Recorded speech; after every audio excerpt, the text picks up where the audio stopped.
Bismillahirrahmanirrahim. Assalamu alaikum, everyone. My name is Dr. Rehman. I'm a consultant endocrinologist at Shifa International Hospital, Islamabad. I welcome you all to session 2 of today. We have got a lineup of excellent speakers who are experts in their respective field.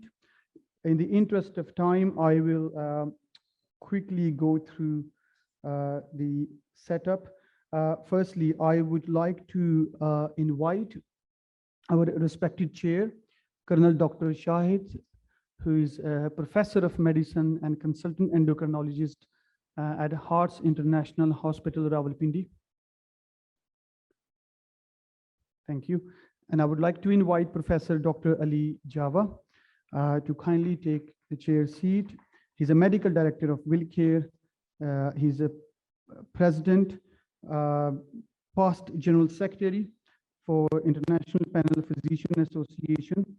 He's the ex-president of Pakistan Endocrine Society between 2017 to 2019. Thank you. There is a slight change in the sequence in the interest of time. So our first speaker for this session will be Dr. Roselle Herring. And I'm very privileged to be introducing her. I used to be her trainee back in 2016. Dr. Roselle Herring is a consultant physician in endocrinology and diabetes at Mid and South Essex NHS Foundation Trust. She's a fellow of Royal College of Physicians of London and has over 15 years of clinical and research experience and has held various senior leadership posts in the NHS. She was awarded MD in research and has a unique research portfolio, having led a number of studies using stable isotopes to understand human physiology and pathophysiology. She has been a principal investigator and co-investigator in a number of large multi-center clinical trials involving SGLT2 inhibitors, GLP-1 receptor agonists, and insulin, as well as growth hormone pharmacotherapy. She has numerous publications in international journals relevant to her research. She will kindly share her expertise on a topic entitled The Wonders of SGLT2 Inhibitors in Type 1 Diabetes. Thank you, Dr. Herring.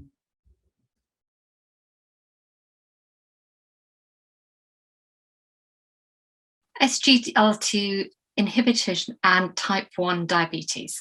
My name is Dr. Roselle Herring. I work at Mid-South Essex NHS Foundation Trust and the Centre for Endocrinology, Diabetes Research, Royal Surrey Foundation Trust, University of Surrey. I'd like to thank the conference organisers for inviting me to speak at the 9th Annual Hybrid Conference. So by introduction, my name is Dr. Roselle Herring. I'm a consultant endocrinologist in the United Kingdom, and my collaboration is with the University of Surrey and Royal Surrey Foundation Trust. Here are my disclosures and the agenda of this presentation. We will explore euglycemic DKA in people with type 1 diabetes. We will look at stable isotope techniques to explore potential mechanisms. And then we will look why the EMA recommended a BMI of greater than 27 for people with type 1 diabetes and SGLT2 inhibition. And finally, we will just bring our study conclusions together before taking questions and answers. So let's start by looking at euglycemic DKA in people with type 1 diabetes. So it has been postulated that the SGLT2 inhibitor class may have beneficial effects in the management of people with type 1 diabetes. Studies have shown a significant reduction in HbA1c, insulin requirements, and weight. However, there have been higher rates of diabetic ketoacidosis reported, and this has led to concern. So I'd just like to share with you some of the phase 3 clinical trials. This is SGLT2 in type 1 diabetes. If we just look at DEPLICT-1, which used dapagliflozin, DKA occurred in 1% of their 5 milligram treatment group, 2% in their 10 milligram treatment group.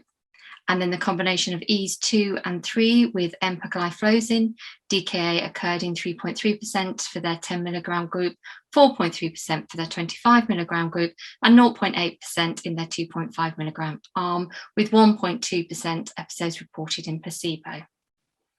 And then sotagliflozin, which is an SGLT1 and SGLT2 inhibitor, DKA occurred in 3.4% for 200 milligram group and 7.2% in their 400 milligram group. And then finally, canagliflozin, they reported slightly differently. They didn't use DKA, they just used their increased rate of ketone-related adverse events, and their results were slightly higher, with 5.1% in their 100 milligram arm and 9.5% in their 300 milligram arm. So there was already evidence in clinical trials that this may be of a concern. And then if we just look at the timelines, so SGLT2 inhibitors were first used in people with type 2 diabetes. And we can see Hein and et al.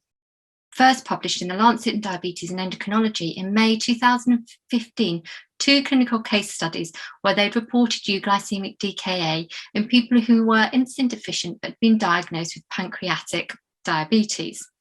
And then this was swiftly followed by Peter et al.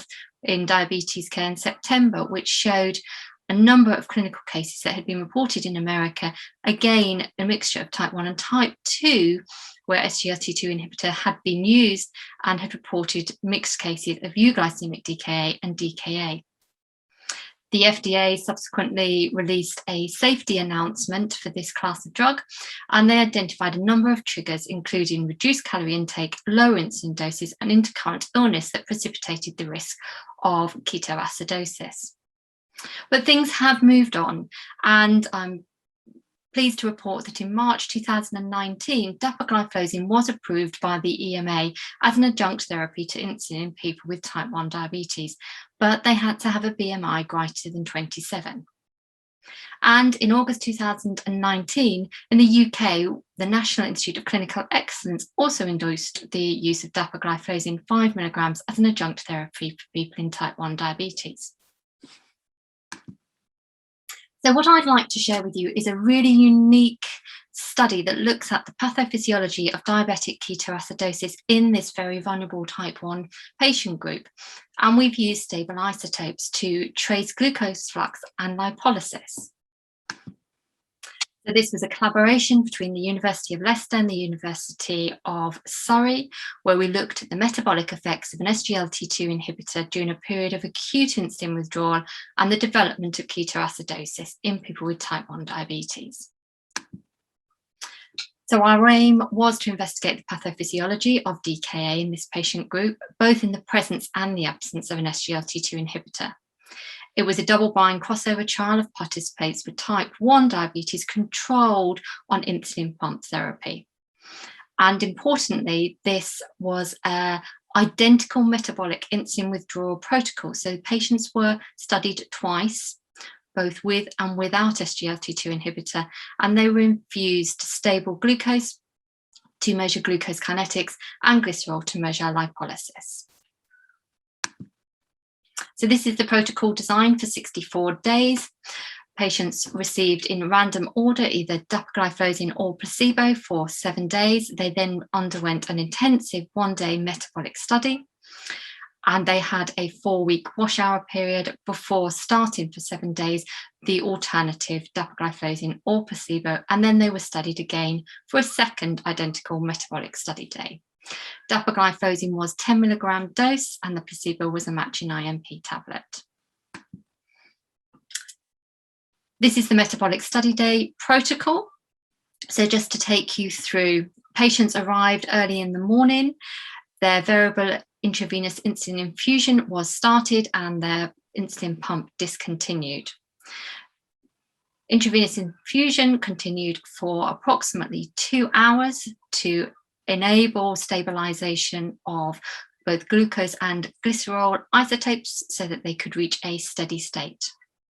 And at the point that glucose and isotopes were at a steady state, blood sampling was taken between -30 and 0 minutes. This was defined as our baseline. The final dose of IMP was given, and then insulin was withdrawn, and participants began to go into a state of diabetic ketoacidosis.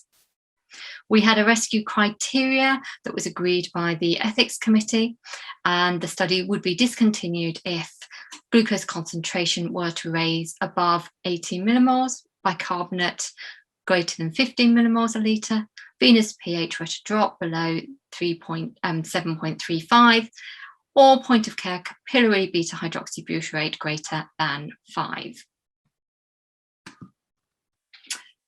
Just to share with you the participant demographics. So 12 participants completed this study. Average age was 40.7 years with a gender of 4 males and 8 females. Glycemic control prior to starting the study showed a HbA1c of 7.6 plus or minus 0.2%, which is equivalent of 59.9 millimoles a mole.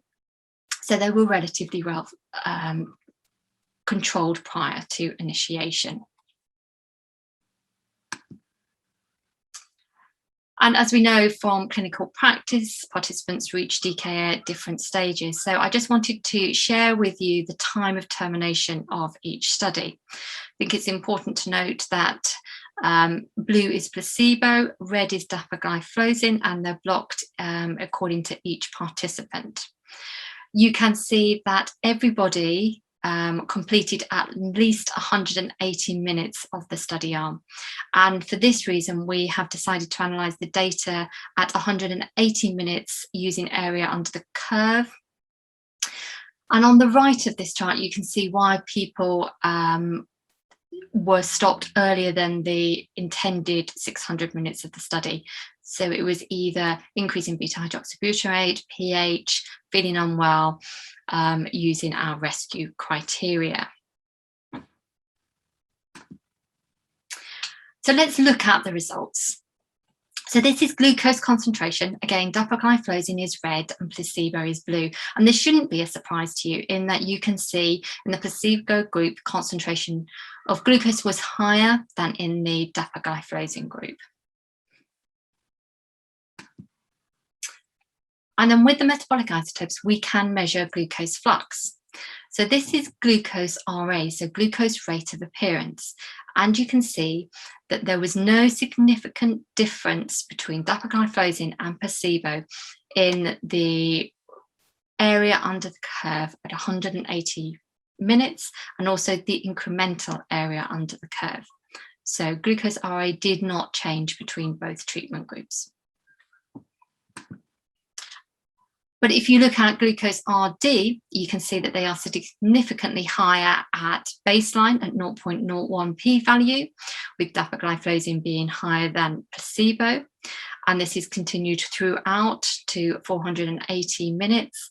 And again, this is significant when you analyse area under the curve and incremental area under the curve. Now you can postulate that this is probably related to the mechanism of the SGLT2 in that when you look at urine glucose excretion from 0 minutes to the end of study, it was significantly greater with dapagliflozin. Therefore, this difference in glucose RD is likely to be as a result of increased urinary glucose excretion. Then if we move to look at lipolysis. So NIFA concentration was slightly higher at baseline, wasn't quite significant with a p-value of 0.05, and it wasn't significant throughout insulin withdrawal. And then if you look at area under the curve for glycerol rate of appearance, so again, we're looking at lipolysis, you can see that this was significant with area under the curve being p-value of 0.048, and incremental area under the curve was not significant. Capillary ketones were not significant throughout insulin withdrawal.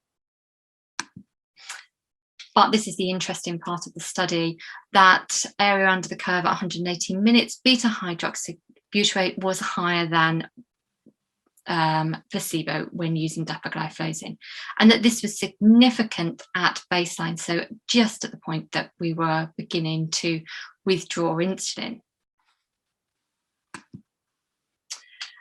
We did look at other parameters, and there were no significant differences between cortisol, growth hormone, glucagon, insulin concentration, and insulin infusion rate at basal. So we can begin to understand some of the pathophysiology. It's not all quite clear, but we certainly appreciate that there is a greater risk of beta-hydroxybutyrate production. So why did the EMA recommend a BMI greater than 27? Now, we have to remember that our study wasn't set out to look at this direct effect, but obviously we had data for 12 patients. So we did look at this with interest. And there was a very significant inverse correlation between BMI and beta-hydroxybutyrate area under the curve and glycerol RA. As your BMI increased, beta-hydroxybutyrate area under the curve reduced. And this was seen with glycerol RA. And then if we just tease out some of the BMI analysis further, we can see that if you take a BMI less than 27, there was a significant difference in basal glucose RA, baseline beta-hydroxybutyrate, and area under the curve for glycerol. So what does this mean to us? So the decrease in glucose concentration was due to an increase in glucose, which could be accounted for by the increase in urinary glucose excretion, something that you would expect by the mechanism of action of an SGLT2 inhibitor. Dapagliflozin increases beta-hydroxybutyrate in the presence of insulin treatment, and this increase was maintained during insulin withdrawal. During the insulin withdrawal, there was a small but significant increase in lipolysis, which could have contributed to an increase in ketogenesis. And the higher plasma beta-hydroxybutyrate concentrations may be due to reduced clearance of peripheral tissues, reduced excretion, or increased ketogenesis in the liver. And important as a safety for this, we have clearly demonstrated that there was a striking negative relationship between lipolysis and BMI and keto levels and BMI.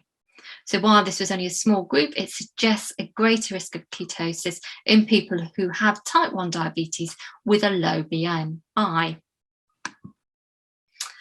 So I would like to just acknowledge my co-authors. This study was funded by Diabetes UK and the IMP provided by AstraZeneca. So I hope that I have shown you how a drug that was used in type 2 diabetes raised concern through clinical case reporting both in Europe and America, which subsequently led to safety alerts. And this has been a very unique metabolic study that has tried to look at some of the pathophysiology mechanisms to understand why this patient group may be at a greater risk. And just to remind us that dapagliflozin has a license now at a reduced dose of 5 milligrams for people with type 1 diabetes, and has the BMI warning that it shouldn't be prescribed in people who have a BMI less than 27. So I want to thank you for listening. Thank you for inviting me to speak, and I am very open to take any questions from the audience. Thank you very much. Thank you very much, Dr. Herring. Dr. Herring is live with us, so the floor is open for questions. If anyone would like to, Dr. Osama.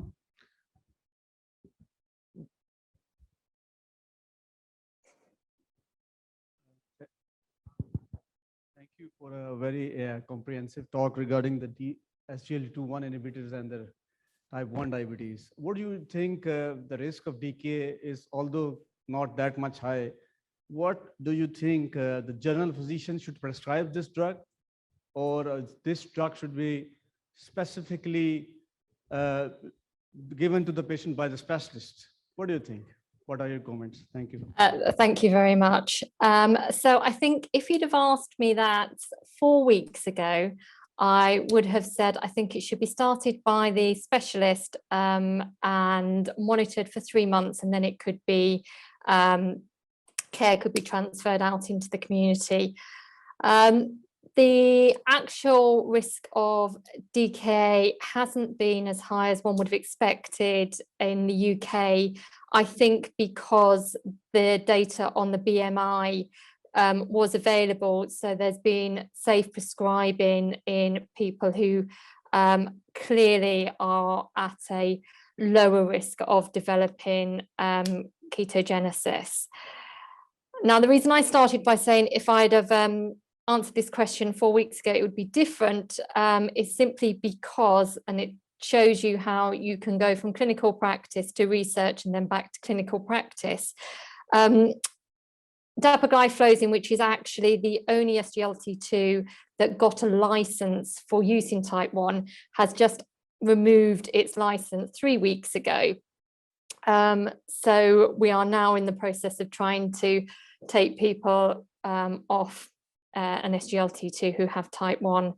Now, the reason for this, I understand it wasn't because of safety issues. It was purely a marketing concern because dapagliflozin now has very clear licenses around renal and heart failure, and it was complicating the market because it can be used in people without diabetes. So they've just tried to simplify it for their physicians. So I hope that that helps answer your question. That would be very open to your thoughts.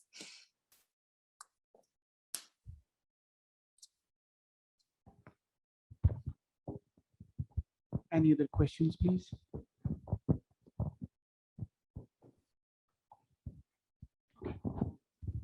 Stunned audience. Collaborative talk. I'm Dr. Aisa.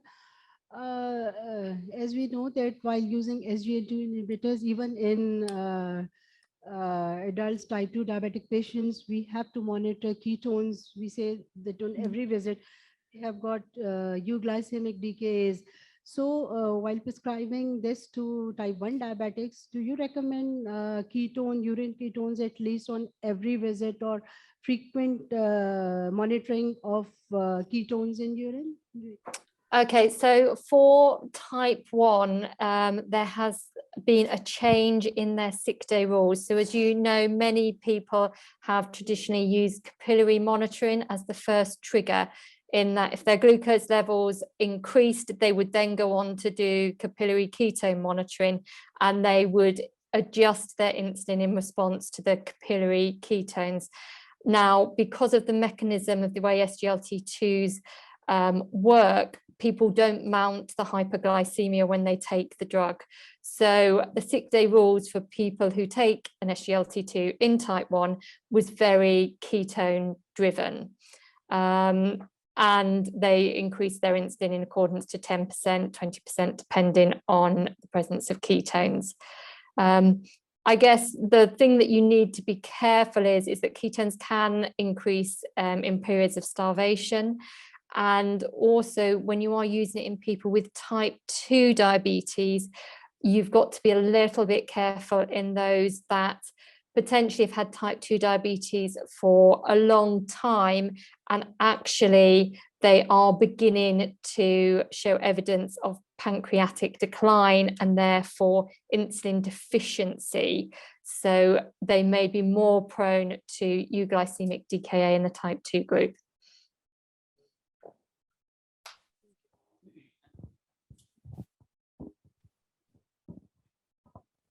Thank you. Any more questions before we move on to next session? No. Okay. Well, thank you very much, Dr. Herring, for participating in our conference and sharing your expertise. Thank you very much for joining us, and I'm sure it must be a busy Friday afternoon. Bye-bye. Thank you very much, and enjoy the rest of your conference. Thank you.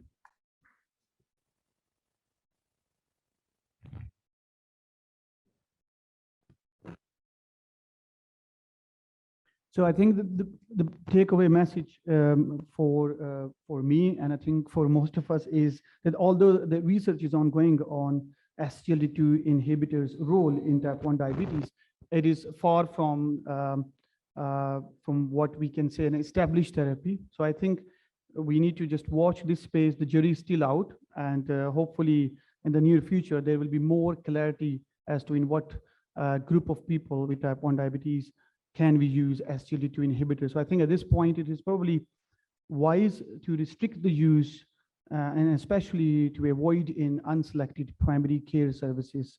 I will move on to our next speaker now, Professor Dr. Abdul Jabbar, who needs no mention. He's a founding member and president of Pakistan Endocrine Society and was awarded Lifetime Achievement Award for his services in the field of endocrinology in Pakistan. He is a reviewer for numerous international journals. He's a clinical research advisor for SIUT, adjunct associate professor of Mohammed bin Rashid University, Dubai. Currently, he's a consultant endocrinologist and diabetologist working at Medcare Hospital in Dubai. He's been associated with Aga Khan University Hospital, Karachi for more than 2 decades, working as professor of medicine and head of diabetes and endocrine section, and is now a visiting professor over there. Professor Abdul Jabbar will kindly share his expertise on the title of The Risks and Benefits of Tight Glycemic Control.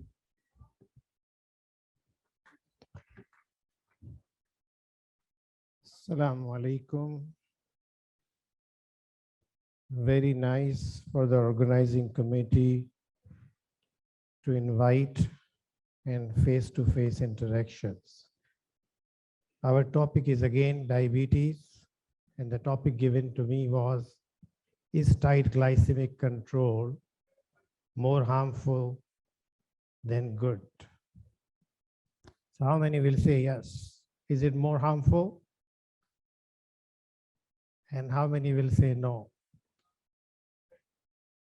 Yes. So the correct answer is don't know, because it depends.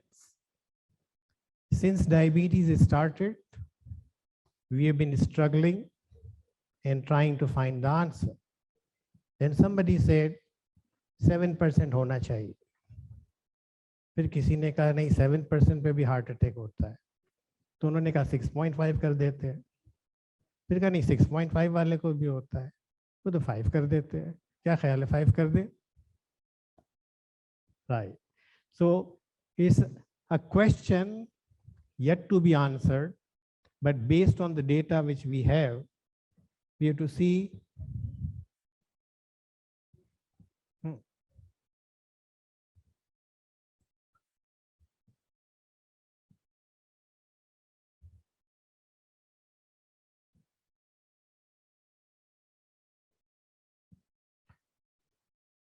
So as rightly pointed out, there are so many questions. It's not just glucose, glycemia, A1C target.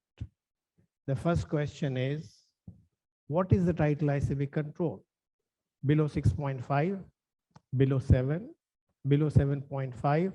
You say even 5.8 is pre-diabetes. So should we aim for below pre-diabetes 5.7? So it's an open question and needs to be answered. The second is, as is going on, what is the type of diabetes? Is it type 1 or type 2? Number 3 is, what is the age of patient? Somebody who is 85 is not the somebody who is 25. So you can't set the same target for everybody. What is the duration of diabetes? 30 years versus 5 years or 10 years? So there's so many questions to answer when we decide how tight the glycemic control should be. What are the coexisting comorbidities? And I think we learned from so many of the data and studies, and we are learning still with some of the good results coming up now, that comorbidities is an important player in the decision as well. What is the life expectancy of the patient? And what are the agents being used? So the thinking has changed with the newer agents coming up now, but before, after doing good, large studies, we decided it's not good, stop the study. It's killing more people than being useful and good for those patients. Is insulin part of the strategy? Which is a very important question to answer.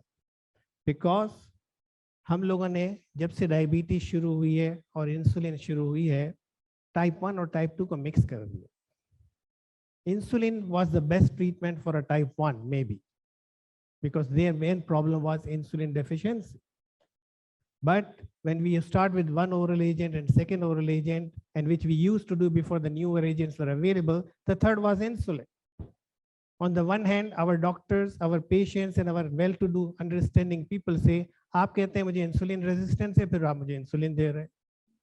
या doctor साहब मैं insulin शुरू करूंगा तो मेरी resistance बढ़ तो नहीं जाएगी. Even people are thinking about it. So we are learning still what is the answer. And finally, the risk of hypoglycemia. So as we see here, these are the treating hyperglycemia strategies, lifestyle, finally insulin, but there's so many things involved and there are so many ominous octets, as we say, involved. It's not just the disease of beta cell secreting enough insulin or not. So unless in type 2 diabetes, we are looking at every aspect, we will not be able to get the benefit. The most important we are aiming for now, the macrovascular or the cardiovascular benefit. We did achieve the microvascular benefits in the past as well. So intensive glycemic control in the UKPDS, the very first one, reduced the microvascular, but not the macrovascular. And then after the long-term follow-up, we found, yes, there is some legacy effect, there is some advantage. Now, how to interpret the data is difficult thing. Long-term means 20 years. जो 20 साल तक जिंदा रहा, उसकी उम्र उससे कम थी ना, right? और जिसकी उम्र पहले से ज्यादा थी, उसको कुछ हो गया, आपने डेटा एनालाइज किया, इसको तो कार्डियोवैस्कुलर इवेंट हो गया, right? So how does this data filter in? We don't know, but the legacy effect is there because UKPDS, the only modalities of treatment were the classical ones, metformin, sulfonylurea, not control, go on insulin.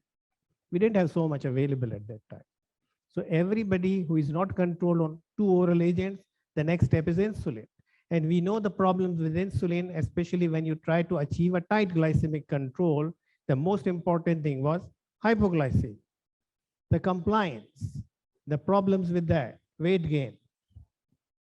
So the major historic events like ADVANCE, ACCORD, VAD study, they all finally were conducted with the same question in mind.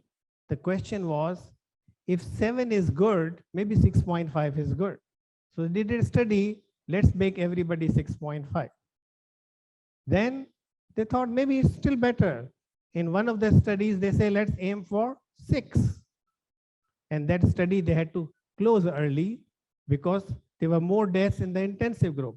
There were so many other sub-analyses, but the important message was, it's not the glucose alone which can prevent the macrovascular complications. And we know it very much because macrovascular has to do a lot with blood pressure control, lipid control, weight management. And at that point, it was not there. But today, so much of the incretin-based therapies or the interactions and mechanisms, which we are still learning. So we are learning still that it was not. So you can see in this diagram that at the bottom, you can see overall favors less intensive, not more intensive. And now in the new setting, in the last decade or so, with the newer molecules, it has all changed. So multifactorial approach is important. We have to maintain how to control the blood pressure, lipids, tobacco use, hypoglycemia, and antiplatelet use and everything. So everything contributes, and that's when you achieve, it's not the tight glycemic control alone. So if you don't do anything except tight glycemic control, it will not work. So in summary, we know that multifactorial approach is recommended. The recommended treatment goes with regard to the glucose, blood pressure, and lipids, lifestyle interventions, but many patients still were failing to achieve the cardiovascular benefit despite doing all that. So there was something missing. Then came from the studies that in the intensive arms, Was it insulin or was it insulin-induced hypoglycemia? And if somebody already has a comorbidity of the cardiovascular disease or cerebrovascular disease, and if you induce hypoglycemia, जो मैं हमेशा अपने lectures में कहता हूँ कि जब मरीज को सीवियर हाइपोग्लाइसीमिया होता है और वो कलमा पढ़ लेता है तो आपके पास आके कहता है डॉक्टर साहब मुझे अब इंसुलिन नहीं लेनी, जो कल मेरे साथ हुआ था आपको पता नहीं है, मैंने कलमा पढ़ लिया था। तो डॉक्टर उसको कहता है डायबिटीज कंट्रोल बहुत ज़रूरी है, तुमको इंसुलिन लेनी चाहिए वरना 10 साल बाद हार्ट अटैक होगा, तुम मर जाओगे। बोलेगा 10 साल बाद मरूंगा ना, आज तो नहीं मरूंगा ना, मैं तो आज ही मरने वाला था। So that is the hypoglycemia risk. If anybody has experienced any severe hypoglycemia, the whole family remembers it and they are not able to continue with this. They will take the insulin, but they will never go for the tight glycemic control.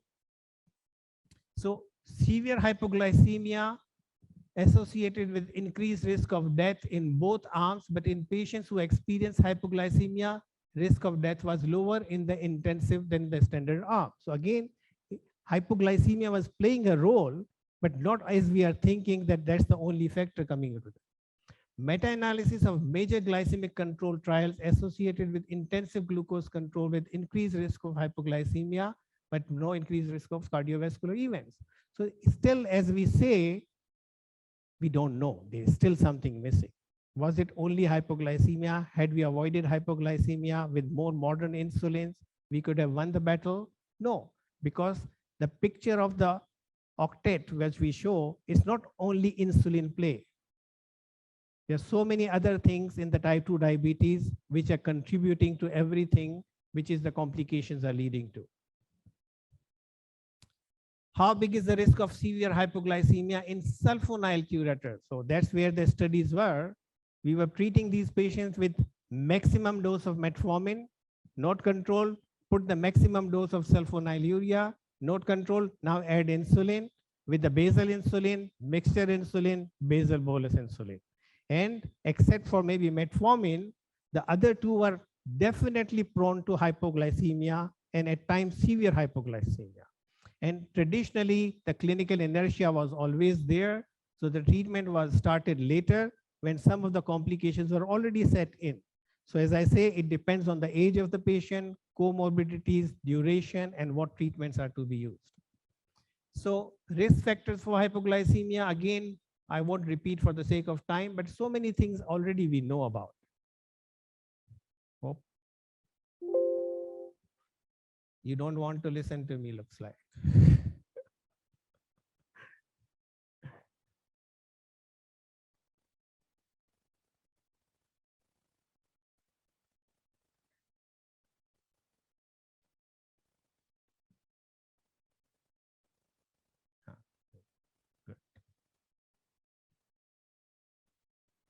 So as we see from the atherosclerosis risk in communities study, we found that the hazard ratio for coronary heart disease, all-cause mortality, cardiovascular mortality, cancer mortality was significantly high in the patients who develop severe hypoglycemia.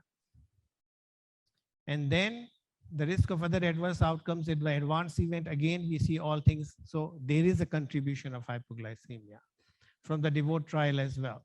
So I will just run through quickly for the reason that I have to save time for that. Glycemic targets and cardiovascular risk. Hyperglycemia appeared, and it is appearing still, that is dose dependently associated with increased cardiovascular risk.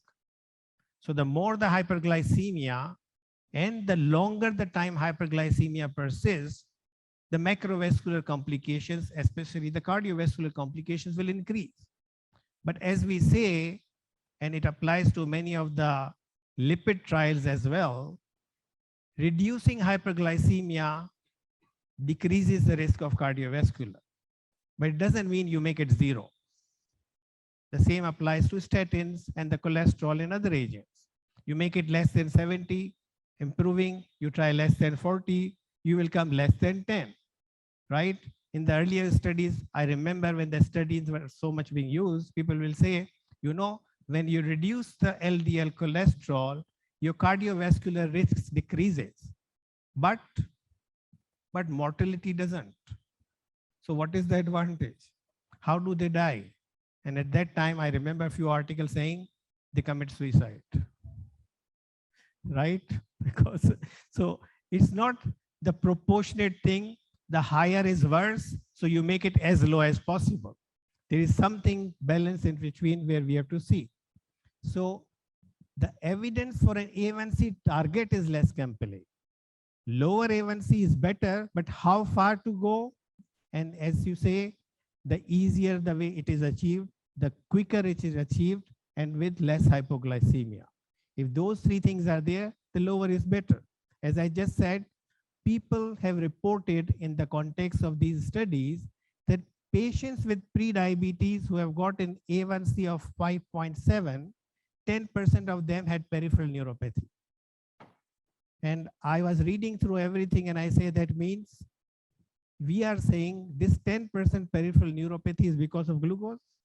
We are just relating the things together. An interesting joke came in.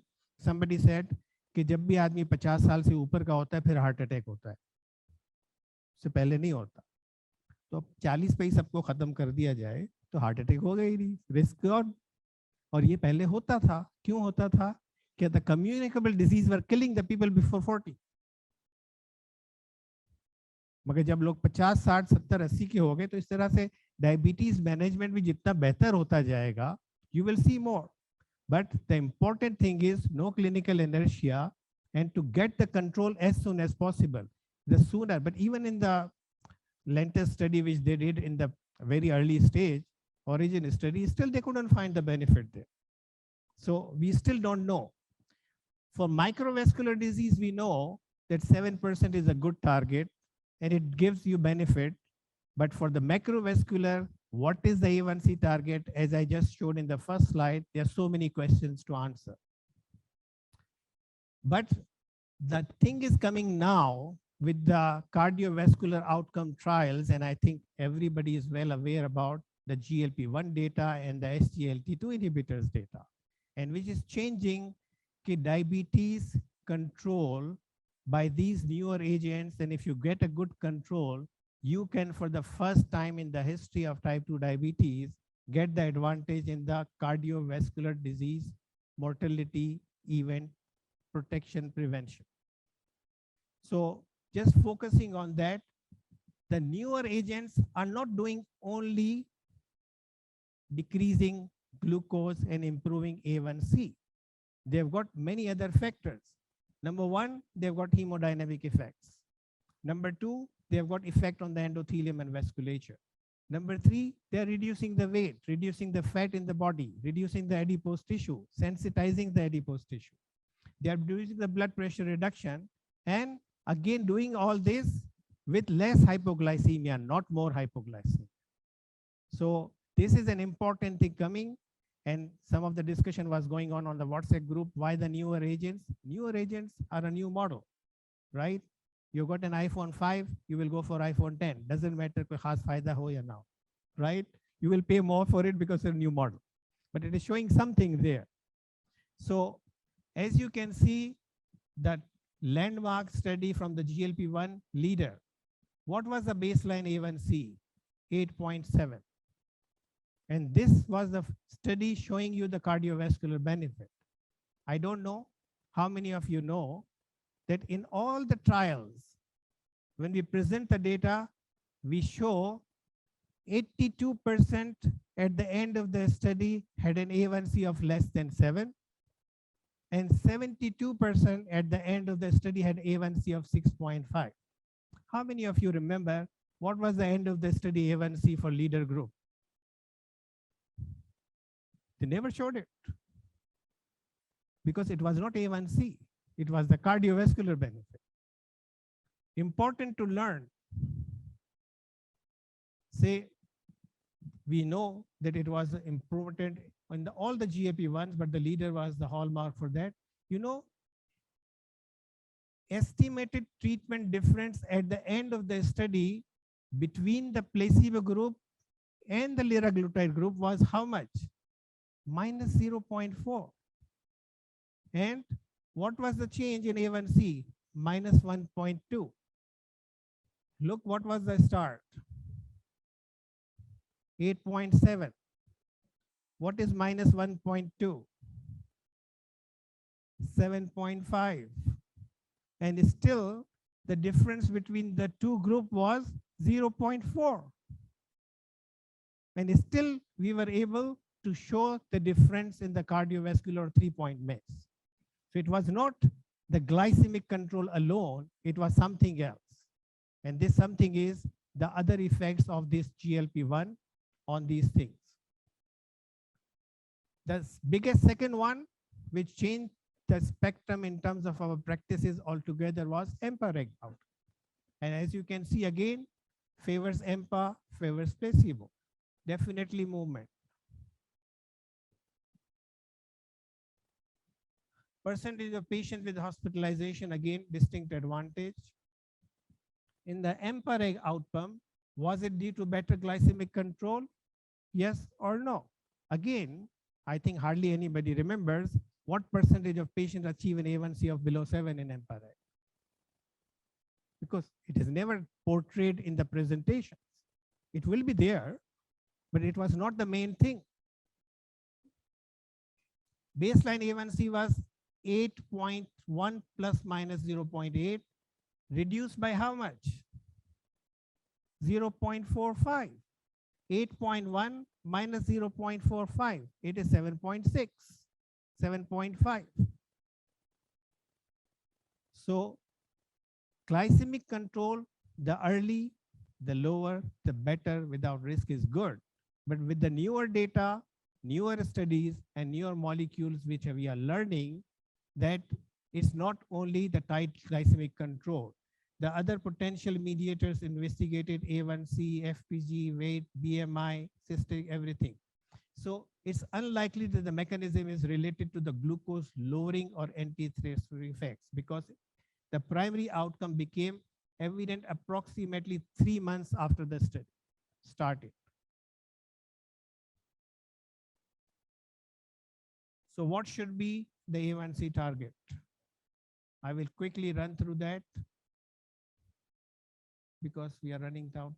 Effective treatment, multiple drugs, combination to correct multiple pathophysiological defects. Treatment should be based on known pathogenic abnormalities, not simply on the reduction of A1C. Therapy must be started early in the natural history of type 2 diabetes to prevent the progressive beta cell fail, because these incretin-based therapies also will work if the beta cell is there to work. Otherwise, it cannot work. So general recommendation, A1C below 7. Elderly patients with long-standing or complicated disease between 7.5 to 8. Selected patients with short duration of disease, long life expectancy, no comorbidity significantly, you can aim for 6 to 6.5, which is easily achievable. It was very difficult to see an A1C of below 6 in our patients a while ago. But with the newer agents, if they are young, they are following the lifestyle change, they are taking their medications regularly, very frequently we see now they are below 6 as well. So the newer molecules with the early initiation and intensification of therapy is giving a significant impact on it. So the take-home message, it's not ideal for oil diabetes patients. Focus on those patients who are most likely to benefit and least likely to be harmed. Good diabetes control is not always the same as good glycemic control. So everything doesn't mount to A1C value. There's so many things other than that as well. Any reduction in A1C is worthwhile in terms of reducing the risk. Treatment should be based on known pathogenic abnormalities and not simply on the reduction of A1C. And it must be started early in the natural history of type 2 diabetes. Thank you very much.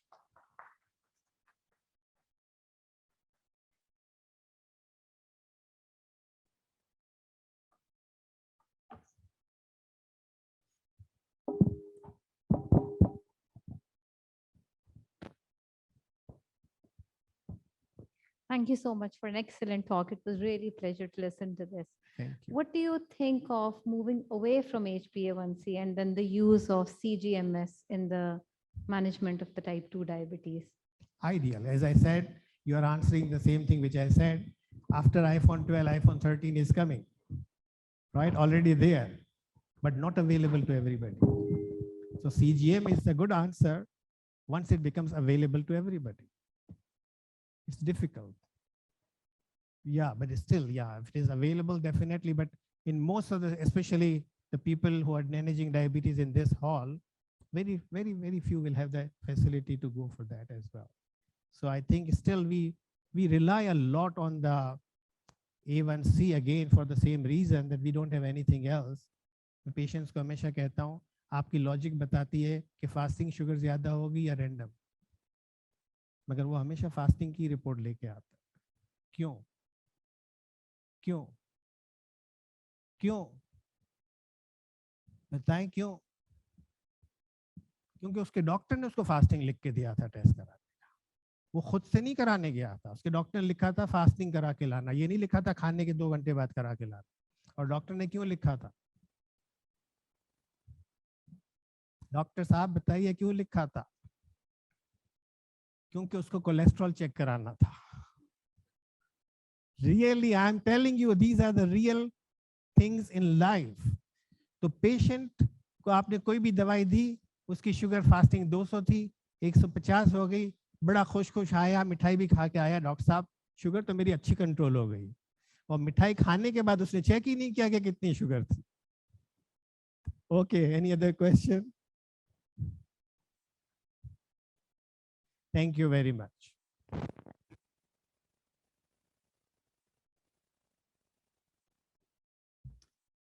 Thank you. Our next speaker is Dr. Fady Shmouni. Unfortunately, he's not able to join us live. So if you would have any questions at the end of the session, then please do submit to us either online once the lecture is uploaded on YouTube or through WhatsApp group, and we will try to get answers for you. Dr. Fady Shmouni is a clinician investigator in endocrinology, hypertension, and biochemical genetics with clinical and research interests in the diagnosis and management of familial endocrinopathies, endocrine hypertension disorders, and inborn metabolism errors. He is Associate Program Director of NIH Inter-Institutes Endocrinology and Metabolism Fellowship Program and Principal Investigator of Endocrine Genetic and Hypertension Disorders for Strataki's Laboratories Section on Endocrinology and Genetics. And he's a Principal Investigator on various protocols. His talk is focused on low renin hypertension.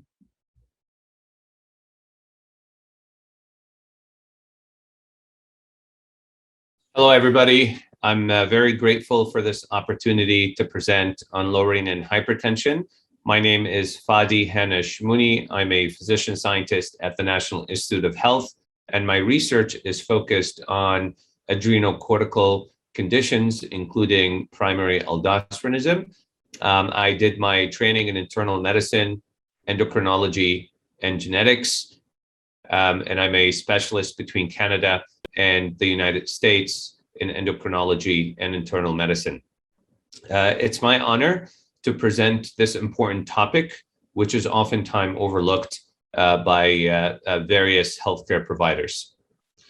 Here are my disclosures, and none of the information that I will be presenting today is representative of any of those organizations, but rather years of experience and my overall take on this subject. And the objective is to go over what low renin hypertension is, with a focus on primary aldosteronism being the most common cause of low renin hypertension, and go over my personalized approach to diagnosis and therapy of low renin hypertension. Low renin hypertension is defined as a low plasma renin activity, or PRA, or a low direct renin concentration in a patient with hypertension. And PA refers to primary aldosteronism.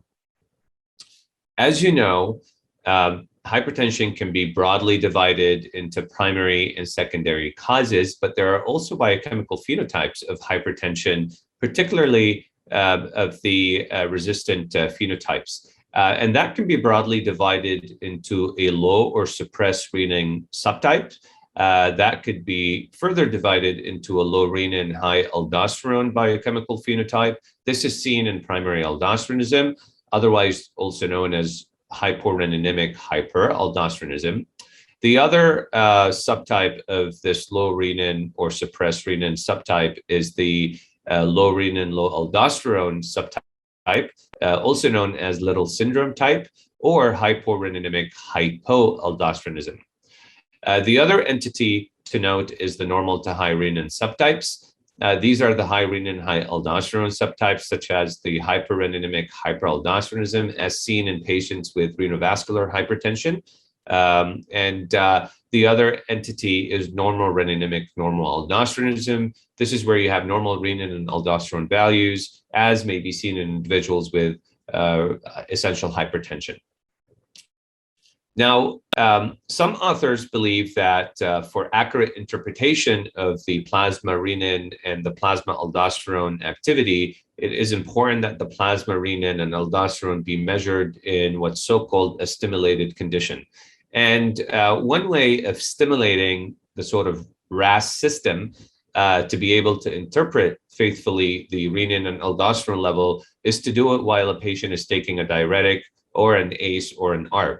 And what happens when someone takes a diuretic, ACE, or ARB is you would expect their renin to be elevated. So a low renin in an individual with diuretic or ACE or ARB may be suggestive of a low renin hypertension phenotype that might arise from mineralocorticoid excess disorder, such as primary aldosteronism. So you could actually tease out a low renin subtype while someone is on these medications without the need to stopping these medications. So what is low renin hypertension? Low renin hypertension is an important subtype of hypertension, and it's quite prevalent, particularly in some ethnicities, as I will allude to later. Now, the threshold set to diagnose a low renin state is assay specific, but generally defined as a plasma renin activity of less than 1 or less than 0.65 nanogram per ml per hour of the PRA assay, or the plasma renin activity assay. Or the other assay for renin is the direct renin concentration, and a cutoff of less than 15 mu per L might be used to define a low renin hypertension state. Now, plasma renin activity might be a more convenient estimate of the biological activity of the renin system. However, the DRC, or the direct renin concentration, is as an alternative test, is more specific and directly measures the renin concentration. What's important to note is that the DRC and the PRA are poorly correlated when the PRA is less than 1. There are countries that prefer the PRA assay over the DRC assay. So it's important for you to know what type of renin assay your institution or your laboratory measures and in what units. This is important when you are calculating the aldosterone to renin ratio, because as you could expect, if your aldosterone to renin ratio uses the PRA over the DRC or the DRC over the PRA, you will get different ratios and results. What's fascinating about low renin hypertension, particularly in African Americans or individuals of African descent, is the fact that low renin hypertension is quite prevalent and seen in 30% of people. And it is believed that the low renin hypertension phenotype in these individuals may account for the observation of cardiovascular disease, resistant hypertension, stroke, left ventricular hypertrophy, CKD. Also, individuals with low renin hypertension are less likely to have their blood pressure controlled despite greater awareness of hypertension, greater likelihood of being treated, and greater likelihood of being treated more intensively. There's also an association between low renin hypertension and aldosterone values, and that is more importantly in the context of primary aldosteronism. There's certainly unique genetics and racial disparity seen in individuals with low renin hypertension. We have a particular interest at the NIH in studying the low renin hypertension phenotype in African Americans and or Black Canadians. And it just goes to show you that diagnosing low renin hypertension in your patient population can open the Pandora's box for diagnosing various other entities such as primary aldosteronism. This is an important slide because after you've recognized a low renin hypertension state in an individual with hypertension by measuring renin levels and confirming that the renin is low, either based on the PRA or the DRC level, you should not stop there. You should measure an aldosterone level because, as you can see here, there are different conditions that can lead to a low renin hypertension state. The most important and common condition that can lead to a low renin state is the low renin and inappropriately high aldosterone, which is otherwise called as primary aldosteronism. And primary aldosterone can arise from either a unilateral disease or bilateral disease, which we will go through in a bit. If your aldosterone level is in the normal range, neither high nor low, with a low renin, that may indicate several conditions, including, but not limited to, non-classical or mild to moderate primary aldosteronism. Yes, primary aldosteronism is a spectrum. It could exist as either severe disease with high aldo, low renin, or with seemingly normal aldo and low renin. And this is called the sort of non-classical or mild aldosterone phenotype. There's also the non-classical apparent mineralocorticoid excess disorders that could lead to a normal aldosterone and low renin phenotype. There are the non-classical Little syndrome, the non-classical or subclinical hypercortisolism or Cushing syndrome, and Gordon syndrome. Also, normal aldosterone and low renin might be found in individuals with sort of essential low renin hypertension. But in order to label somebody with an essential or idiopathic low renin hypertension, you really have to go through the exercise of excluding primary aldosteronism and sort of the non-classical syndrome. And finally, when your aldosterone returns as low, so you have low renin, low aldosterone, there are several conditions that could lead to this phenotype, including acquired conditions such as high dietary sodium consumption with essential hypertension. Someone is on a high salt diet, a normal response of the body is to shut down renin and aldosterone production. If someone has overt hypercortisolism or Cushing syndrome, again, you will see low renin, low aldosteronism. If someone ingests licorice, you would also expect a low renin, low aldosterone state.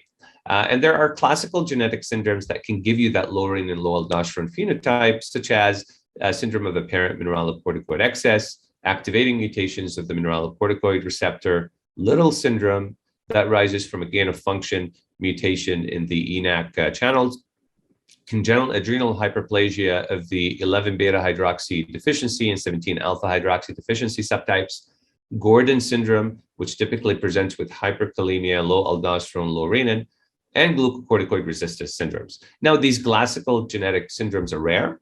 If you were to take home an important point from the slide, is to really categorize your low renin hypertension state into high, normal, and low aldosterone. And the most important point to remember is that high aldosterone, low renin is primary aldosteronism until proven otherwise. There are also unique genetics that could lead to low renin hypertension. These can be adrenal-related genetics or kidney-related genetics. And what I'm going to highlight here is the ARMC5 gene, which can lead to autonomous aldosterone secretion from adrenocortical cells, and that in return can contribute to the pathogenesis of primary aldosteronism and give you the low renin, high aldosterone phenotype. There are also genes in the nephrons and collecting tubes that could enhance sodium absorption and lead to the sort of Little syndrome phenotype as manifested by a low renin and low aldosterone phenotype. So the take-home point here is that there are unique genetic predispositions that could lead to a particular biochemical phenotype of hypertension. Not important for clinical practice at this stage, but as we evolve and understand the genetics of hypertension better, it might be an important diagnostic tool to have in clinic in the future. So right now I want to focus the attention of low renin hypertension on the most common condition leading to low renin hypertension, which is primary aldosteronism, which is extremely common and you know, an underdiagnosed endocrinopathy across all specialties of medicine. It's a disease spectrum, so it could actually exist in patients with normal blood pressure, with mild hypertension, or severe and resistant hypertension. And bilateral hyperplasia is much more common than the sort of prototypical aldosterone-producing adenomas. It's important to note that most patients with primary aldosteronism have normal potassium levels, and up to 50% of patients with resistant hypertension may have some form of autonomous aldosterone secretion. It could also be seen in patients labeled as having essential hypertension, or those with essential hypertension on 1 or 2 medications, right? Because it's very rare for someone to check an aldosterone and renin value on anyone with hypertension. So don't just copy and paste the notes and say someone has essential hypertension. Go through the exercise of whether they have low renin hypertension, of whether renin and aldosterone was checked, of whether low renin hypertension may be from primary aldosteronism. So this is, I think, what will set you as a clinician apart from everyone else in trying to tease out the biochemical and pathophysiological causes of hypertension. So how do you screen for primary aldosteronism? Well, you could do a plasma aldosterone and renin value, which is flagged by errors, and we'll go through that shortly. But you could also do a 24-hour urine aldosterone, which is more quantitative, and will likely give you a higher sensitivity. There are 3 cardinal features for the diagnosis of primary aldosteronism. You really have to have suppression of baseline renin. You really have to have inability to stimulate renin secretion normally, and an inappropriate and non-suppressible aldosterone production. In other words, you have to have low renin, high aldosterone. And that's really the criteria used for screening and diagnosis of the condition. This is a seminal study that was published in the Annals of Internal Medicine in 2020 with the title of The Unrecognized Prevalence of Primary Aldosteronism, a cross-sectional study that I recommend everyone reading. And it highlights the very high prevalence of primary aldosteronism across the different stages of hypertension, including untreated normotension subjects. And what you see here is the distribution of renin-independent aldosterone production by blood pressure category. The authors used a cutoff of 12 for the 24-hour urine aldosterone excretion. And the shaded line indicates the cases of primary aldosteronism across the blood pressure category. All the cases above the shaded lines indicate confirmed primary aldosteronism. So what you see here is that primary aldosteronism was prevalent in patients with untreated normotension, in patients with untreated stage 1 hypertension, stage 2 hypertension, and resistant hypertension, indicating that primary aldosteronism is very prevalent across all stages of hypertension, and it's not only limited to the resistant hypertension patient population. This is another view of the study indicating the crude and adjusted prevalence, and as you can see, the numbers are all high across the different stages of hypertension and across the different definition of primary aldosteronism. But if you look at the treated resistant hypertension, the crude prevalence can range from 38 to 61%. If you look at untreated stage 1, the crude and adjusted prevalence can range from 6 to 27 and 7 to 28, all indicating that primary aldosteronism is very common across the hypertension spectrum. So, you know, it's so important to know that we are failing at screening for primary aldosteronism. And this study that looked at over 4,600 individuals with resistant hypertension showed a dismal screening rate of only 2.1% within 2 years of individuals meeting criteria for resistant hypertension. This rate is substantially lower than conventional screening rates for other conditions such as cancers or cardiovascular disease, right?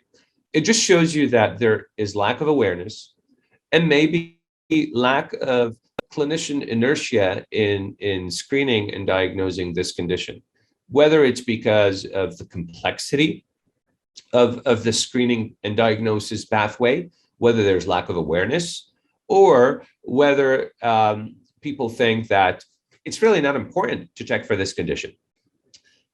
This is another view of an excellent review article from Endocrine Review showing the spectrum of primary aldosteronism across the hypertension stages, including normotension, mild to moderate hypertension, and severe and resistant hypertension. And what I want to bring your attention to is the current thresholds in guidelines set to screen for PA, for primary aldosteronism, will exclude the mild to moderate to normotensive individuals with mild PA. And this is sad, and it's across all guidelines. And I think it's time for us to revise our cutoffs for screening and diagnosis, so we're able to detect more cases of primary aldosteronism.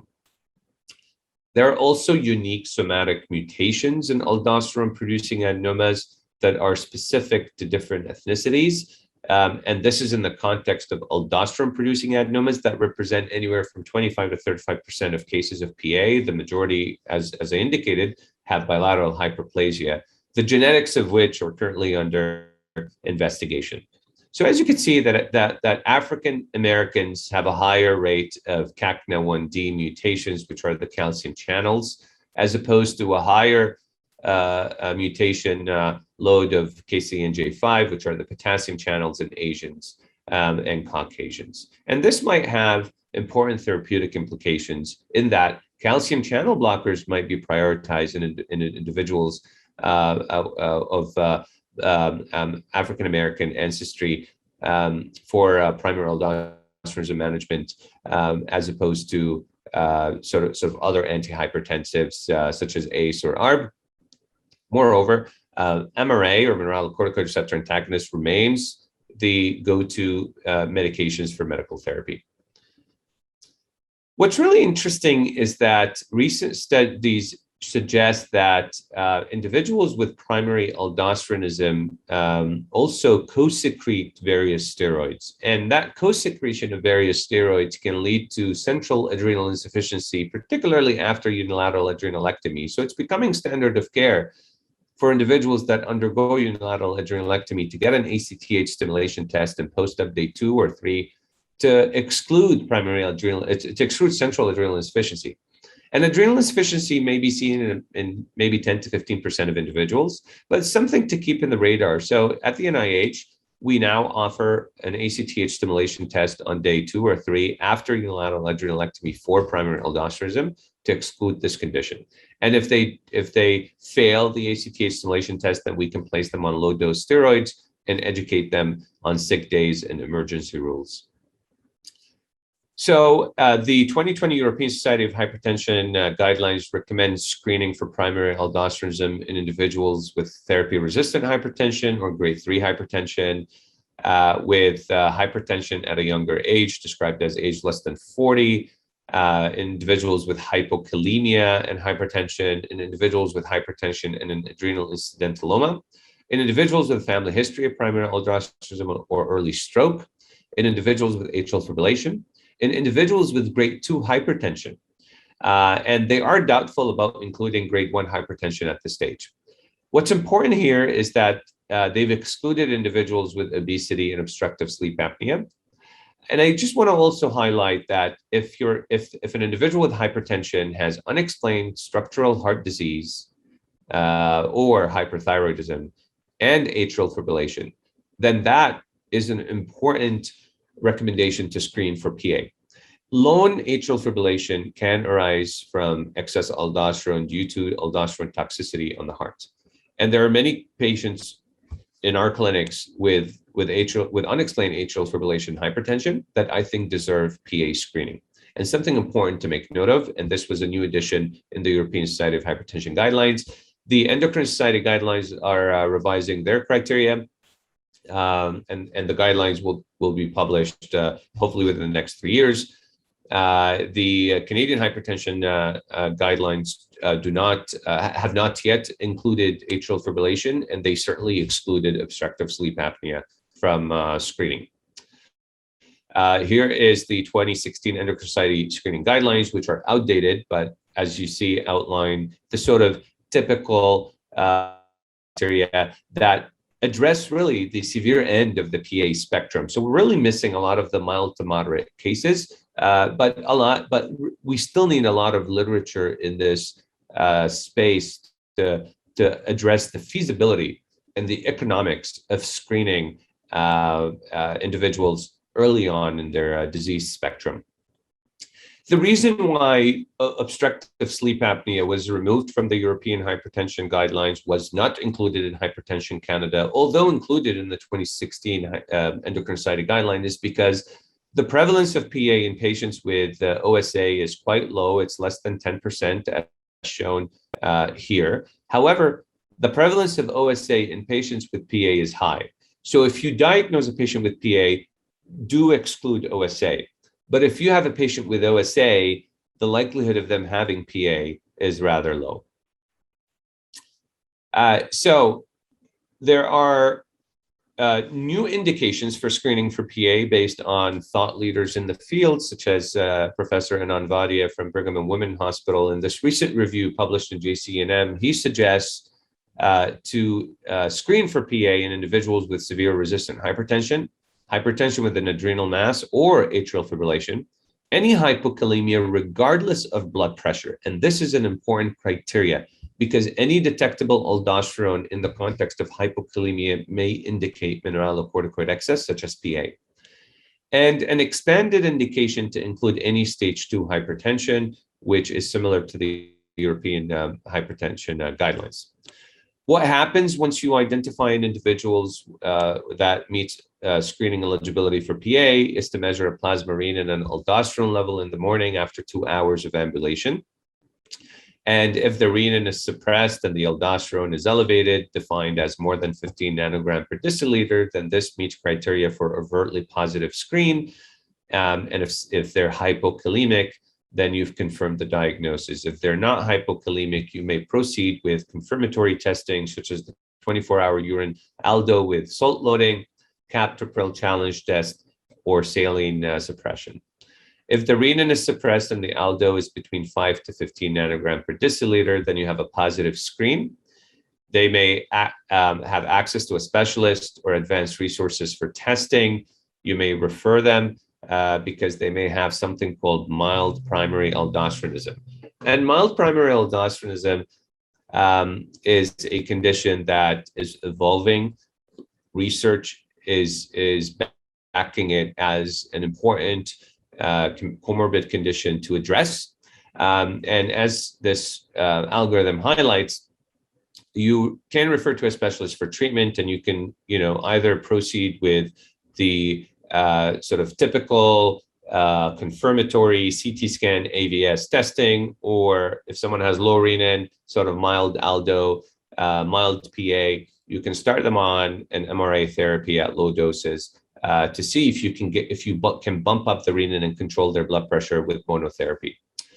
If the renin is not suppressed, that really excludes the condition, or if they're on medications that could lead to an elevated renin, and if your pretest probability is sort of high for PA, you can stop the medications and then repeat renin and aldo after a 2 to 4 week washout. Depends which medications they're on. I don't stop any medications, I just screen, particularly if they're on a diuretic ACE or ARB. As I showed you earlier, this is called a stimulated renin. If the renin is low on an MRA, ACE, ARB, or diuretic, then that gives me a signal that this is most likely PA, particularly if the aldo is elevated. If the renin is elevated on MRA, ACE, ARB, or diuretic, and if I still suspect PA, then I hold these medications 2 weeks for diuretic ACE, ARB, and 4 weeks for MRA, and then retest. In the interim, I put them on medications that don't affect the ARR, which are your terazosin, verapamil, or hydralazine, or doxazosin. So I want to leave you with this thought, is that almost any aldosterone level in the setting of renin suppression could represent a phenotype of PA syndrome that may be responsive to MRA. The goal of therapy in patients with PA is a curative surgical adrenalectomy if AVS lateralizes to one side, and if the pathology indicates an aldosterone-producing adenoma. If it's hyperplasia and the AVS does not lateralize, then the treatment is medical. Start with MRA, go slow with therapy. 25 milligrams per lactone. You can increase or double the dose in 2 weeks. Make sure you check electrolytes and GFR and creatinine. It is expected that the GFR may decrease with MRA therapy by 15 to 20%. You can double then the dose to 50, 75, 100 milligrams until you achieve optimal blood pressure control and normalization of potassium. You can add amiloride therapy and low salt diet, which are both effective approaches to therapy for medical management of PA. Also, please address other comorbidities such as diabetes, dyslipidemia, obesity, obstructive sleep apnea. So treat the patient as a whole from a cardiovascular risk factor perspective. If the AVS lateralizes and you can potentially cure your patient because of an aldosterone-producing adenoma resection, then that's great. You've cured your patient. If the pathology shows an adenoma with hyperplasia, there might be resurgence of primary aldosterone on the other side, so these patients should be followed long term. And in conclusion, low renin hypertension is prevalent, particularly in African Americans. Screen for primary aldosteronism, use the algorithm I showed you, check renin, check aldosterone, and then divide your algorithm into 3 different boxes for your differential. You're more likely going to have the low renin, high aldosterone phenotype. Hyperplasias are more common than aldosterone-producing adenomas. Prioritize MRA therapy.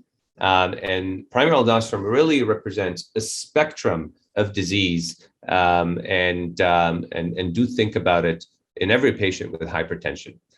Thank you very much for this opportunity, and I'm happy to do this again in the future. Do screen for primary aldosterone. It is very prevalent. Thank you. Thank you. As I mentioned before, Dr. Shmouni unfortunately was not able to join us, but if you could kindly submit your questions, we will make sure we get the answers from him. Now, without further ado, I would like to invite Professor Rayaz Malik. Professor Rayaz Malik is currently a professor of medicine at Weill Cornell Medicine, Qatar. He graduated in medicine from Aberdeen in 1991, obtained MRCP in 1996, and PhD from University of Medicine in 1997. He was appointed as a senior lecturer in 2001 and as professor of medicine in 2008 in Central Manchester University Teaching Hospital. In 2014, he was appointed as a professor of medicine at Weill Cornell Medicine and senior consultant physician in endocrinology at Hamad General Hospital, Qatar. He remains a honorary professor of medicine at University of Manchester.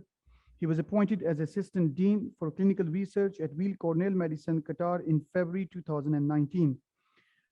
Professor Malik is going to share his expertise on a topic entitled Semaglutide Once Weekly, Best in the Class. Thank you, Professor Malik.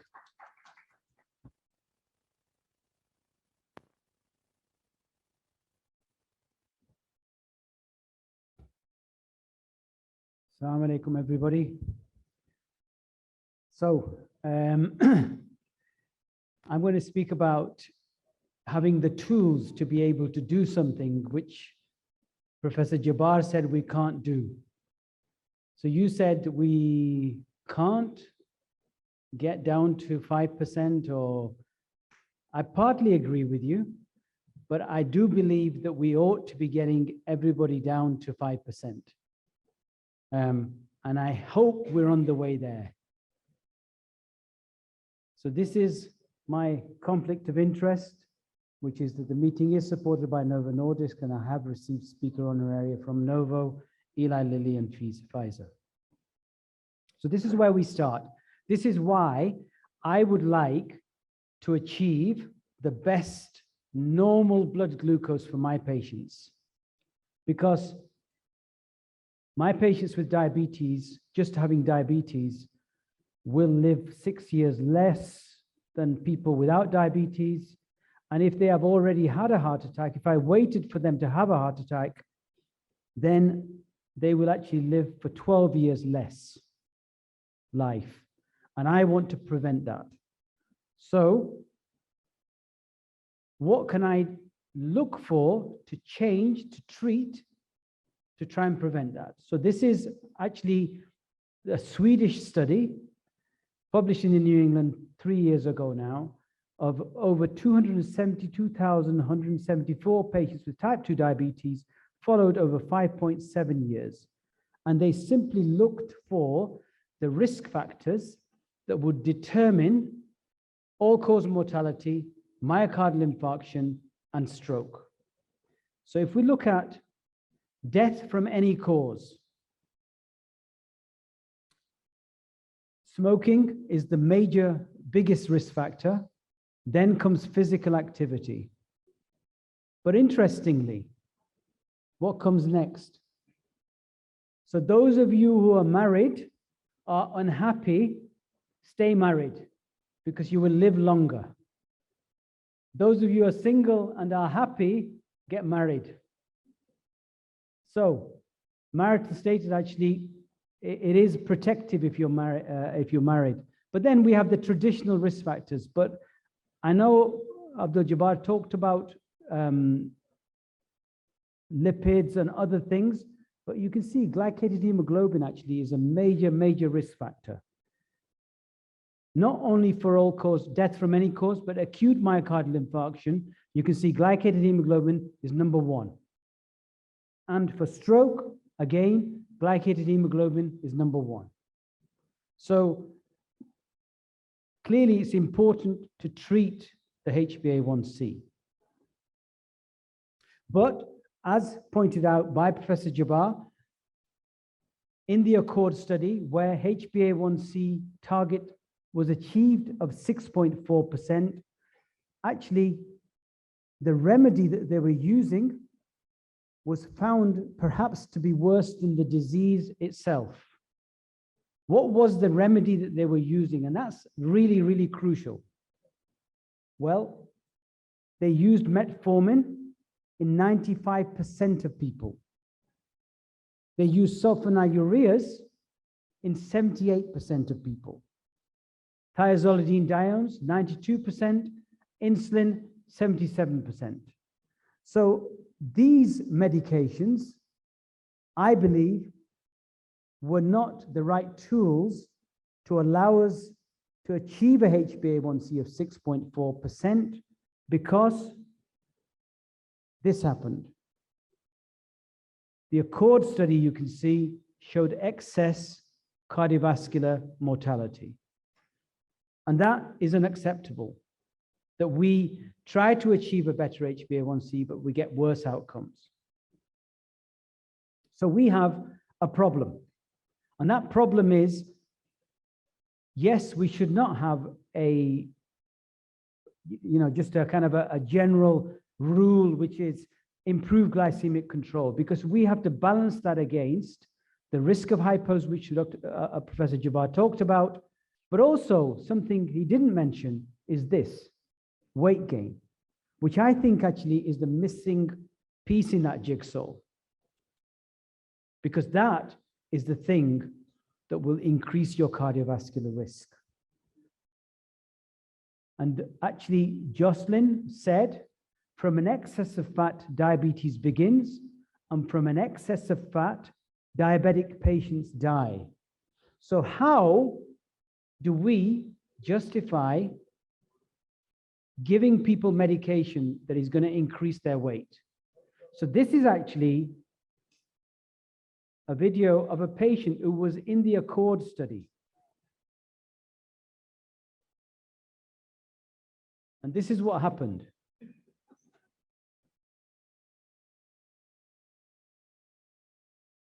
So, ladies and gentlemen, for those of you who are literary, you will recognize this quote. Okay, but I'll come back to this and I'll let you read it, and maybe some of you will recognize it, will tell me where it's from. Ah, very good. Who's that? Is that right? Dr. Jawa, you know, right? So we'll come back to that. So let me go back to when it all began, which was 100 years ago with insulin. Then we got the bigonides and sulfonylureas. Then we got alpha-glucosidase inhibitors. And then we've got a whole profusion of new drugs, including the DPP-4 inhibitors, SGLT2 inhibitors, long-acting insulins, GLP-1, long-acting, GLP-1 GIP agonists, GLP-1 GIP amylin, GLP-1 GIP glucagon agonists, all on the way. But I put up this quote because, and this is actually Charles Dickens from A Tale of Two Cities. It was the best of times, it was the worst of times, it was the age of wisdom, and it was the age of foolishness. Very contrasting. So I do believe we are in the best of times because we have all these therapies. But we're also perhaps in the worst of times because we are still stuck using drugs like sulfonylureas, like alpha-glucosidase inhibitors, and perhaps even TZDs. And of course, the third thing we have to remember is that it is not a good time for people who can't afford therapies like this. So let me see if I can change your mind. And we know the good and the great, and Julius Caesar said, men and women are nearly always willing to believe what they wish. So believe or not to believe. Is there another quote there, Dr. Jabbar? Is it to be or not to be? Yes? Okay. So this is a very, very old plot, you might say, of all the drugs and what effect they have on weight. Okay? So what were the drugs that were used in Accord? All of these drugs, what do? You get weight gain. So then you might say, well, let's go for the weight neutral. What would you expect if weight is important as an outcome? If you got a weight neutral drug, what would you expect the outcome to be? Would it be better, the same, or worse? And you're right. No surprise, DPP-4 inhibitors lower glucose, but are absolutely neutral in terms of their cardiovascular outcomes. And in fact, maybe saxagliptin even causes worse outcomes. So, to me, this is insanity, because what we are doing is the same thing over and over again and expecting different results. We're doing the same thing over and over again in terms of trying to lower HbA1c, but we're not getting any different outcomes. So what to do? Well, we could use metformin, and I believe, and I do firmly believe metformin is an excellent drug. But we now have better drugs, the SGLT2 inhibitors and the GLP-1 receptor agonists. And I'll focus really on the GLP-1 receptor agonist because the SGLT2 inhibitor story is a whole separate lecture. But we are in a position now where we have better GLP-1 analogs. So we had the twice daily, once weekly, and we now also have the oral GLP-1 analog available. Not here, but will be coming soon. So let's focus on something that works, which is, and works effectively, the once weekly semaglutide. Why once weekly semaglutide? Because this, I believe, is genuinely a true once weekly GLP-1 agonist. Unlike exenatide, as you can see here, T-half 2.4 hours, you have to give it twice a day. Lixisenatide, 3 hours, again, twice a day. Liraglutide, 13 hours, once a day. Dulaglutide is once a week, but note, it's about 4 days, the T-half. So what impact does this have? If you've got a really, truly once a week, long-acting GLP-1 analog, is it any better than taking it twice a day or once a day or maybe twice a week? So what you have to do is you have to look at the data in terms of HbA1c, weight, and cardiovascular outcomes. So if you look at the HbA1c data, what is very, very clear is semaglutide 1 milligram, which is the dark blue, is clearly has the best outcomes in terms of HbA1c. Whether you compare it with dulaglutide or exenatide, even the semaglutide 0.5 milligrams, you can see is better than both doses of dulaglutide. So we have evidence to suggest that this is more efficacious in terms of HbA1c reduction. But the other big thing, the semaglutide, I think, is better, and this is borne out by the weight loss, is that it improves control of eating and food cravings. We've had it for 1 year in Doha, and I can tell you the single most common thing my patients tell me is, I just don't feel like eating the nice things in life anymore. And they just completely go off their food. So food cravings go down, food cravings on average go down, you get better control of eating. Basically, your desire for food is significantly reduced. And semaglutide actually reduces body fat.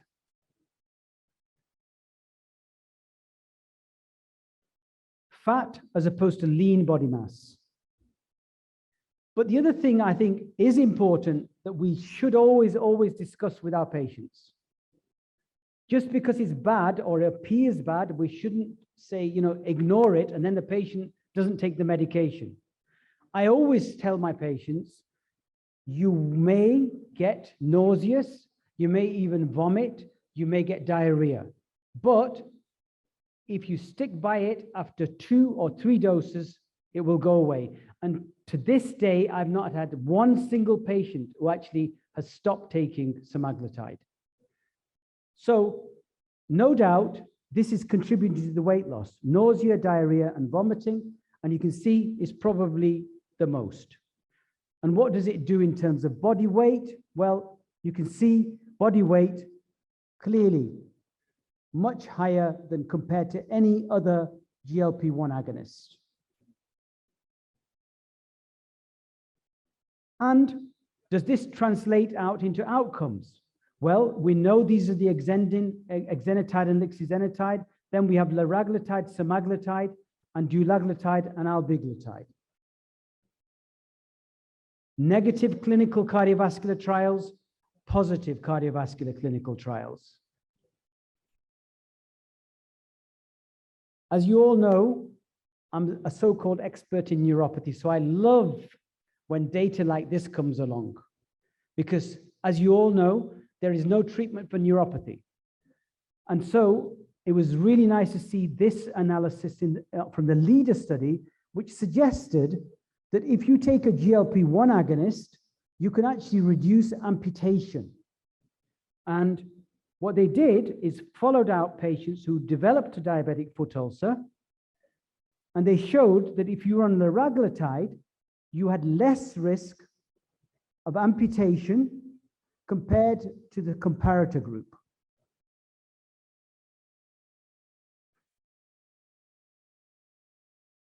And so I thought maybe it's because there is an impact of GLP-1 agonists on neuropathy. And so what we actually have done is used a technique called corneal confocal microscopy to look at nerves. And what you see here, for the clinicians amongst you, you'll be familiar with the standard corneal reflex. Why is the eye so sensitive? Because there's lots of nerve fibers. And what we've shown is that you can use this equipment called a corneal confocal microscope to actually image the nerve fibers in the cornea. And this reflects nerve fibers in the rest of the body. And so, with this in the background, we showed in a study from Qatar that if you give once weekly exenatide and pioglitazone or basal bolus insulin in poorly controlled patients with type 2 diabetes, you can see you can get a marked reduction in HbA1c. So HbA1c fell from 10.5% to 7%. But we were also able to show nerve repair in 12 months. So this is a healthy control. This is the diabetic patient at baseline. You can see more of these white lines, nerve fibers, after 12 months. And in fact, if you plot that out, you see in both groups, with the HbA1c reduction, there is an increase in nerve fibers. So that was a study that we'd done, but it was with the exenatide once weekly.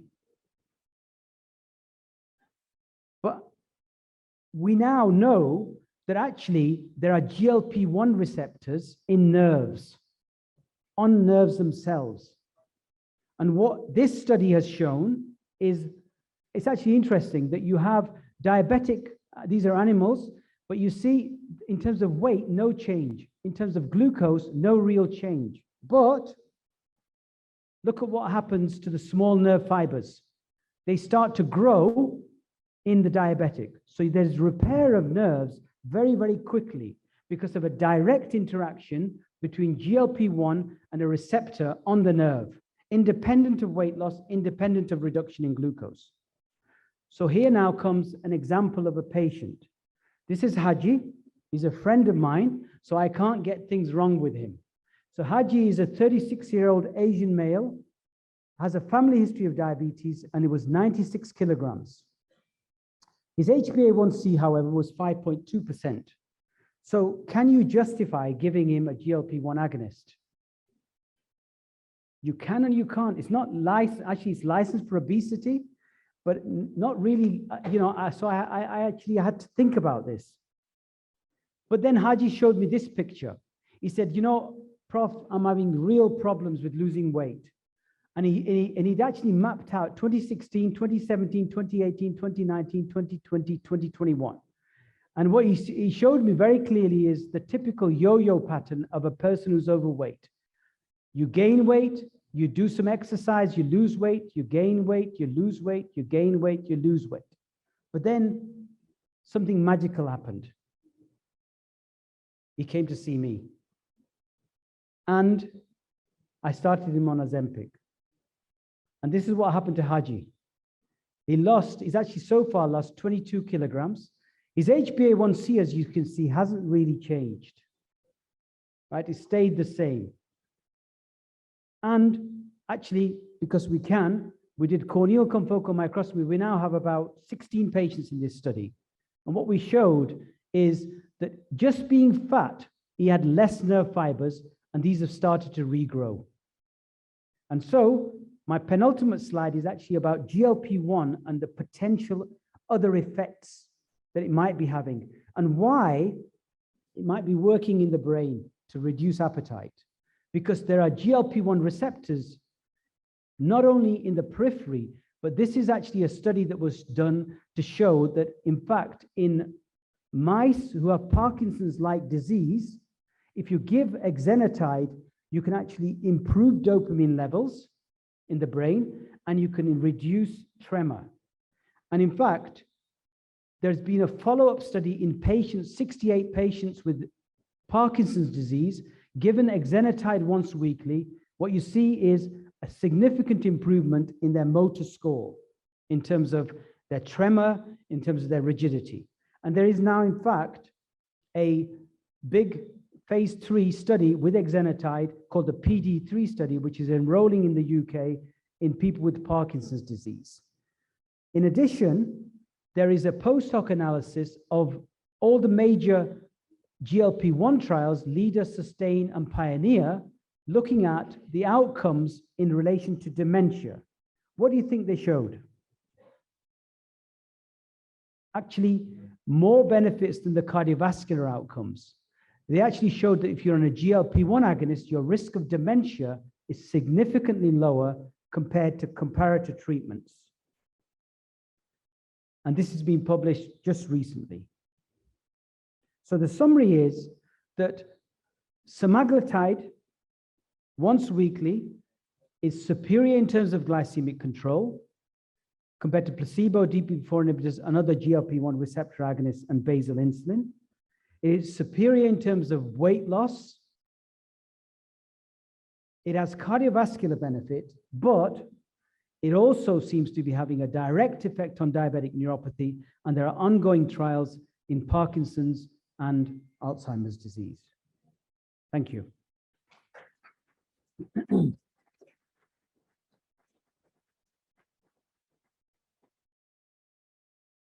Happy to take questions because I am here.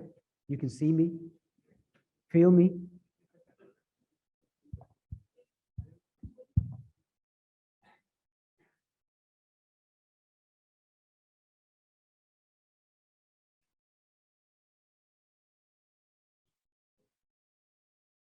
So in that friend of yours, Haji, what dose of semaglutide did you use? Was it Yeah. the diabetes dose or the weight loss dose? So actually, you know, it's funny you should say this because this actually brings out, I don't know why Novo, well, I know why Novo have done this. So, you know, there's a 0.25 milligram dose, there's a 0.5 milligram dose, and there's a 1 milligram dose, which is for diabetes. And there's a 2.4 milligram dose, which is for overweight. So we haven't got the 2.4 milligram dose available in Doha at the moment. So I only had access to the 1 milligram dose. And I said to Haji, who is a friend, but he's a Pakistani, right? I said, Haji, you can go and buy this, but the 1 milligram dose is exactly the same cost as the 0.25 milligram dose. He said, well, I'm going to start with the 1 milligram dose. Why should I pay 0.25 milligrams for a month and pay 700 Riyal if I can get the 1 milligram? I said, no. Start with the 0.5 milligrams and then go up after 1 month. And that's what actually happened. He did the 0.5 milligrams and he got a good effect. And then he went up to the one, he's stuck now on the 1 milligram, but he's got 22 kilogram weight loss. So, you know, he's thinking of pushing it up maybe to 2.4, but I've said to him, hold off at the moment.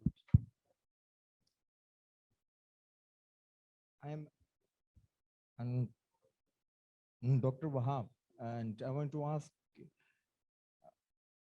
a wonderful product, but can you say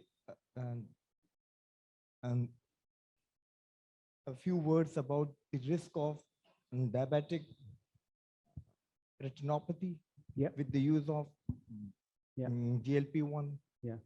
So as you are aware, the semaglutide, the big trial, sustained trial, did show an increase in the incidence of actually not retinopathy per se, but procedures related to retinopathy. So VEGF receptor injections. So what you'd call hard endpoints. So there is that signal, and there is now currently a big clinical trial going on where they're actually doing retinal examination to see whether it really does occur and whether or not it is progression of retinopathy of people who already had retinopathy. And that's what they did. They did an analysis of this trial, and they showed that actually it was people who already had retinopathy, but also had relatively poor glycemic control, who then dropped their HbA1c really quite quickly by plus 2%. Those were the ones who progressed in terms of their retinopathy. So that's something we need to be cautious about. And to me, honestly, it just tells me that this is a very powerful agent, particularly in poorly controlled individuals. And it reminds me of the story of people, women who are pregnant, who have relatively poor control, young women. You put them on insulin, their glucose level drops, and they get proliferative retinopathy. So it's something we have to be cautious about. It's an excellent talk. My name is Dr. Numan, and I'm finally a resident in internal medicine. I would like to ask, you talked about neuropathy, you talked about retinopathy. So any data about metabolic syndrome like fatty liver disease, NAFLD? So is there any study done with this semaglutide? Yes, there is. So there's actually data published in the New England Journal of Medicine this year that shows an improvement in fatty liver disease, improvement in LFTs, which is actually reported to be better than most previous studies.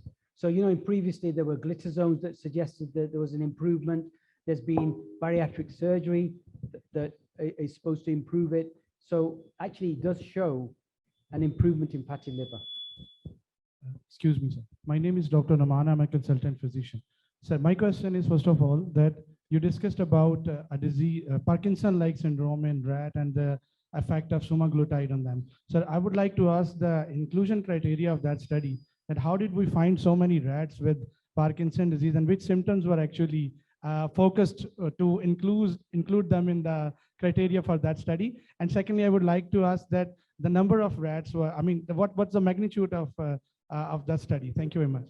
Yeah, so they weren't actually wild Parkinson's disease rats or mice. You don't get those. These are actually an experimental model where they delete a certain gene, I think, and they get Parkinson's-like tremor rigidity. And it was, you can read the paper if you want, but it was a fully powered 12 animals before and after. And it was, and there've been multiple studies that have been done experimentally. The follow-up to that was actually a phase 2 A study with once weekly exenatide that was done in about 68 patients, and that was published in the Lancet 2 years ago. And now there is currently an ongoing study, the PD3, where they're recruiting with Parkinson's disease. So great talk, Professor, as always. I'm a bariatric surgeon, so should I be worried about your new drug? And do you have any long-term data, really in terms of patient compliance, affordability, and the sustained effect on weight loss? So how long is the data on this? Yeah, so this is the same story that you guys were being asked probably when bariatric surgery came along. First of all, you haven't got any randomized studies. Well, these are randomized studies. Longevity, actually, we don't know. Seriously, I mean, of course, the SUSTAIN trial with semaglutide was for like 2.5 years or 2 years. So we don't know the long-term effect. Maybe we'll get receptor, I don't know, deactivation, or we don't know. All we can say is that there are GLP-1 receptor agonists have been around now for almost 20 years. And people have been on them for 5, 6, 7 years. And they seem to still hold the weight. There are newer, more powerful GLP-1 agonists. There are newer, more powerful GLP-1 GIP agonists, which may put you out of business, but not just yet.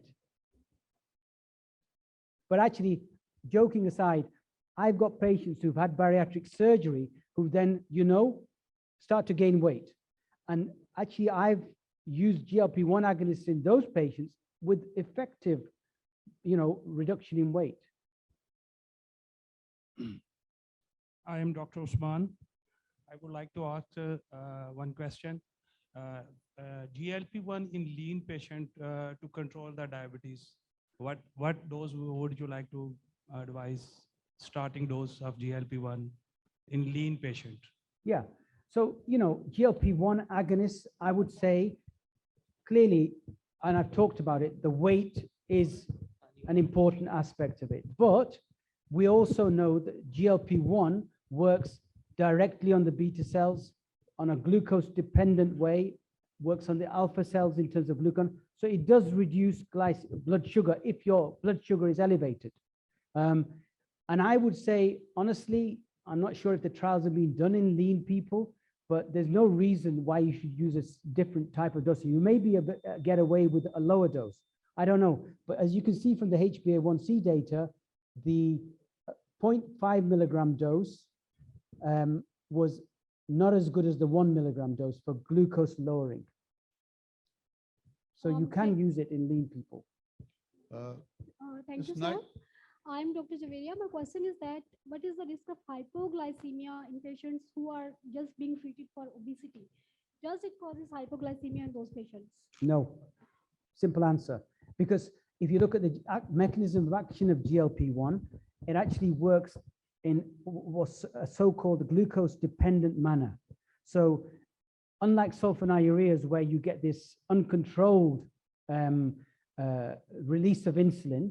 With a GLP-1 agonist, actually, you only get activation of the or release of the insulin when the glucose level goes above a certain, and it stops when it falls below a certain level. My name is Dr. Mohammad Gohar Yusuf. I work as a consultant physician at Fady Foundation Hospital, Lahore. I just want to ask you a question that before starting somebody on a GLP-1 folks, what workup would you specifically, any specific tests would you ask to do in the workup before starting the patient on these in these medicines? I think the only two concerns that are always there are risk of pancreatitis, which, so if a patient has previously had pancreatitis, I wouldn't put them on it.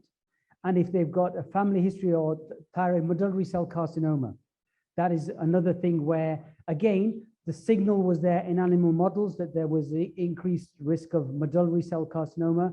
But so I wouldn't do it for those two groups, but that's a very, very rare group. Thank you. My name is Asma Ahmed. So my question is that no doubt, you know, that this is a game changer in the treatment of diabetes and obesity and both. But in real life setting, when you use it in Pakistan, it becomes a major problem because of the cost effectiveness. So you talked about longevity of the medicine, but my question is that, is there any data which shows that, you know, you can use it for short-term treatment? And if yes, then what is kind of, you know, the cutoff for the short-term treatment? Well, you know, we know that it works and it takes probably to get the maximal HbA1c weight about 3 months. Personally, honestly, I don't like endorsing things that but I can tell you from my clinical practice, in the people who are overweight, I actually say to them, use it for 6 months, get your weight down, and then you can stop it. There's no reason, because they actually don't need it for their blood sugar. They just need it for their weight. And that's what I would, you know, that's me. Maybe I'm out of order doing it, but that's the way I talk to my patients. I say, you know, I know you're having difficulty losing weight. And Haji, for as a typical example, he would lose a little bit of weight and then he would gain it again. And he would then lose a bit and gain it again. So for him, it's worked. You know, he's 22 kilograms lighter. He's now running. So for him, it's working. Hello, excuse me, Assalamu alaikum. Good evening, I'm Dr. Zunaira Jahazeb. I need your advice on a challenge that I'm facing with semaglutide. So I had been reading on it for a long time, and when it arrived in Pakistan, I was really excited and, you know, have been giving it to people with obesity, with or without diabetes. So the challenge that I'm facing is that, like you said, the appetite goes away in so many of the patients where I tell them to eat because you must eat, but they can't eat. They're just like, we're not, you know, hungry. So the problem is, the thing that, you know, worries me is that 2 of those patients who were regularly going to gym, they were working out, but they, because of semaglutide, they were losing weight. They were very happy, actually. They were very happy that we don't even have to move a muscle, and it seems to be working. But what would be your thoughts on that, on what to advise them, yeah, how to, because I'm not happy. I know that one of them has diabetes also. So what I want for him is to go to gym and then probably come back and have his injection or whatever. So have you faced this challenge that, you know, the physical activities compromised because they're not eating enough, because the calorie, and if yes, what would be your advice? How would you deal with it? You know what, ideally we want them to do diet and exercise. So what you're saying is that people have stopped exercising? They'd rather relying on just the Yes, because they don't eat. Yeah. They lose their appetite. Of course, if you don't have calories, the thought of going out and exercising, running, or going to the gym, it's difficult. And then, of course, they also feel, "Ke kyun kare? Zarurat kya hai?" I mean, we're just losing weight as it is. So is there, I mean, have you faced it or no? Honestly, I haven't. Just in Pakistan. I haven't. Maybe it's not a Pakistani phenomenon, because you know, I have Pakistani patients in Doha. But No, I haven't, yeah. if nothing, actually, if anything, they've actually been motivated now to go to the gym. Okay, just Yeah. in 2 patients though, but they just wouldn't eat. And you know, from a data point of view, you can see it's the fat mass that really is the thing that falls off. So it's not lean muscle mass that they lose. Okay, thank you. So a problem. So a problem which I have experienced with GLP-1 is in people in whom this was added on to basal insulin.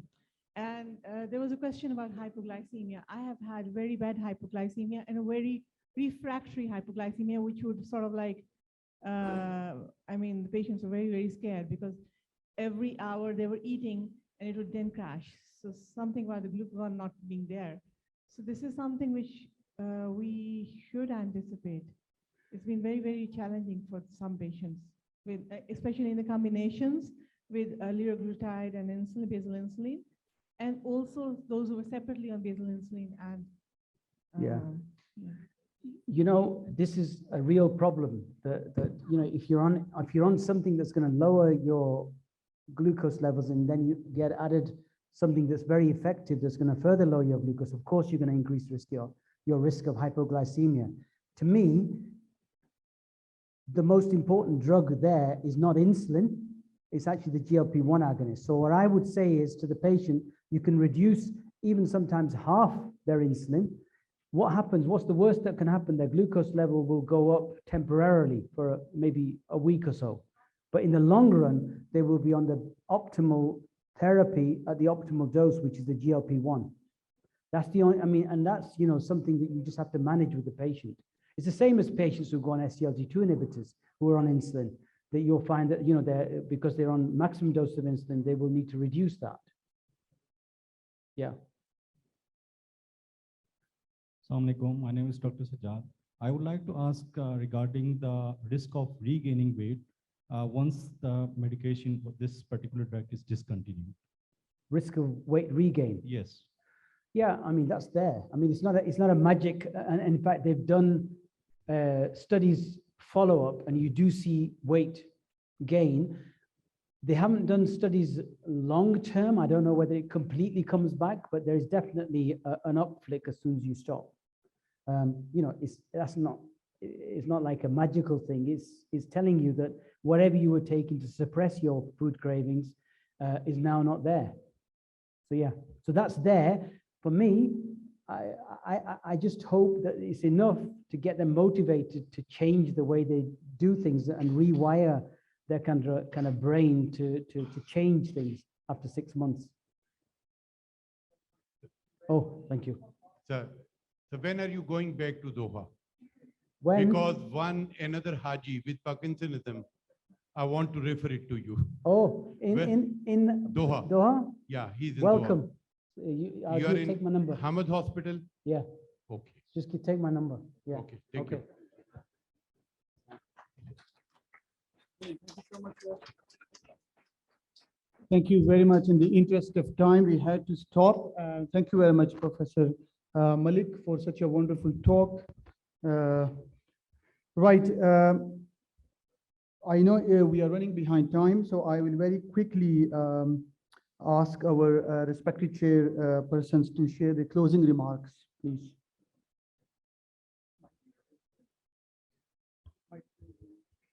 Assalamu alaikum. Excellent talks by our worthy speakers. Very interesting session. Low renin hypertension is a very fascinating subject.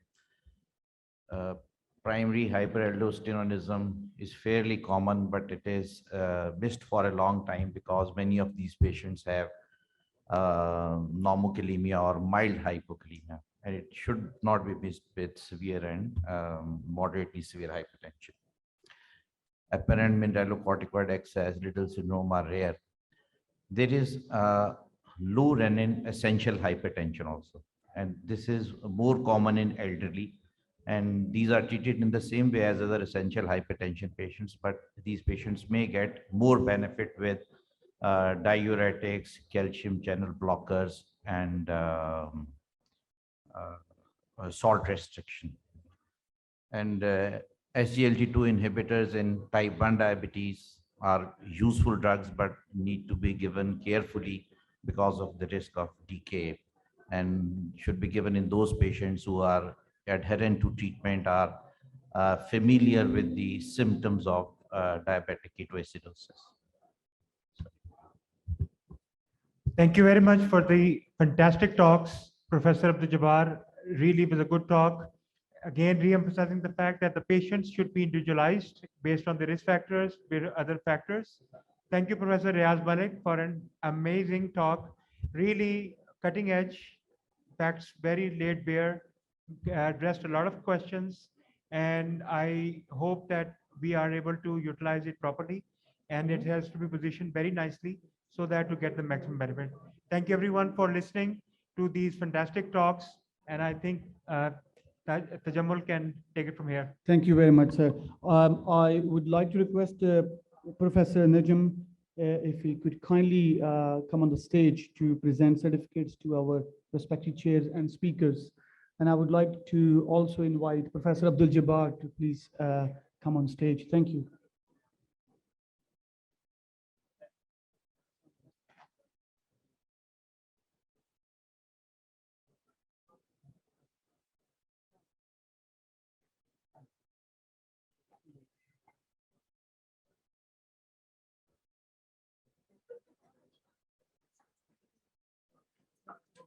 अभी उनको देते हैं उनको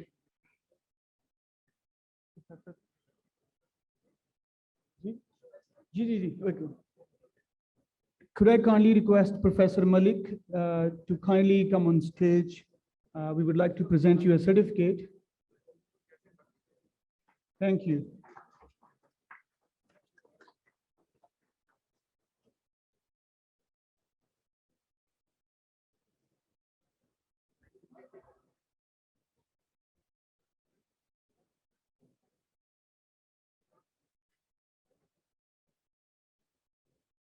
Thank you.